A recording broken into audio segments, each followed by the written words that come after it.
Well, joining us on the line for a deeper analysis of the PSL intervention, we're very pleased to welcome Mr. Maponyane, a very well-known South African football legend. Mr. Maponyane, a very good afternoon to you. Thank you so much for your time. Do talk to us about your reaction when you saw the shocking scenes unfolding at Moses Mabhida during the Saturday game. Good afternoon, Alicia. Yes, it was sad. And, you looked at it and you thought, well, let me be honest with you. I saw it coming. When I say I saw it coming from the fact that a game against Chippa, you can recall that the Chiefs fans were out of order. They just threw missiles onto the pitch. But then this was obviously the time when they thought, we are going to win this one, and should we not win it, then there was going to be something. And that was not good for the eye, not good for the game, not good for the image of football in this country. Mr. Maponyane, look, this is not the first time, obviously, that we're seeing such incidents during big games, so to say. And many feel that the PSL and SAFA are not doing nearly enough. I mean, they feel that, of course, just the fines, charging the fines and sanctioning matches is just not enough. What do you think needs to happen or be intensified when it comes to security measures, particularly at these big games, sir? I think let's also be honest that we're talking big games. This game, to me, and Irvin has already explained that it was a category or a medium category game. So it wasn't a game that hooliganism of this nature was expected, but it's only culmination of frustration from fans who just expect a lot. And those expectations lead to frustrations, and those frustrations lead to those actions that they took. But you cannot say, yes, there were not enough measures taken. It was just something that was planned by those few criminals that thought we're going to make sure that we put our foot down and make ourselves heard. But having said that, though, you asked what solution. I think that for the fact that we have stadia that are of world class now. You know that FNB and Moses Mabhida and many others that were built for the World Cup have cameras.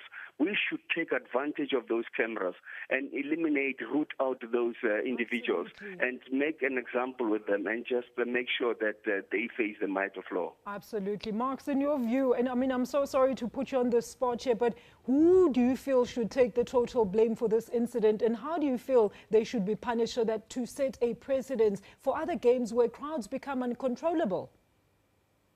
It's definitely going to be those individuals that are identified on camera because there is so much footage that is all over even on social media. But there's only been 2 arrested people, Marks. What do you say to that? I beg your pardon? I mean, they've only arrested 2 people out of all those throngs of people that were behaving like hooligans at the stadium. Well, there is still time to review and say what more, who else, and how many more can we catch. And once you review that, you can always say these are the people that we have to expose. Because, I mean, you saw one thing that I have noticed and asked myself, but does this make sense? A whole big speaker, one of the sound system, was carried over by those 2, was carried by other 2 guys walking out of the stadium with it. And we saw the others carrying a billboard or an advertising board. And you ask yourself, why are they, what are they taking this to? That's all just damage of property and just violence at its best.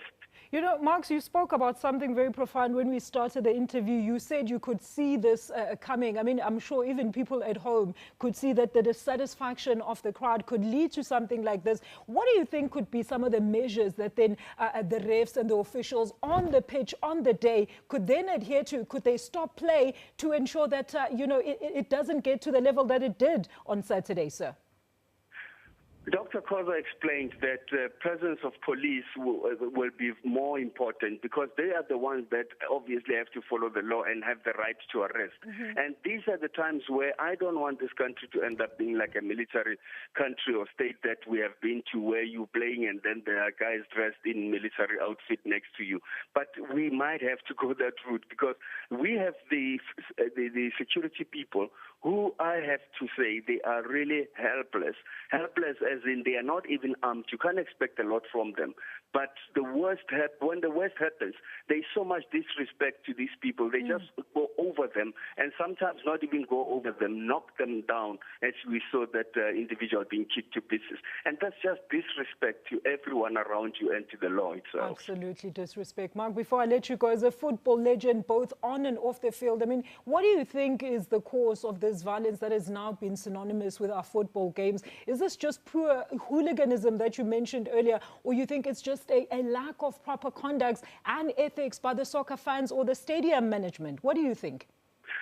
I think it's lack of management. You've got to manage your expectations. And it boils down to that. Because if you look at it, it wasn't about the team losing. It was about the team losing with the coach that they've always wanted out. And they now say this is the only way we can put our foot down. It wasn't happening for the first time, as you rightfully said. We know also in Durban at some point, Roger de Sar was thrown with missiles at some point when Paris was not delivering. And it's just the fans that realize that they can get away with this. And they're doing it. And the worst thing that's going to happen, Alicia, is that we are going to experience this again. And once we experience this, then we'll start putting stringent measures. And it shouldn't go that route. Absolutely. Mark, thank you so much for your time, sir. That is South African soccer veteran, Mr. Maponyane, giving us his account of the developments that he saw unfolding at the Moses Mabhida Stadium after the game on Saturday.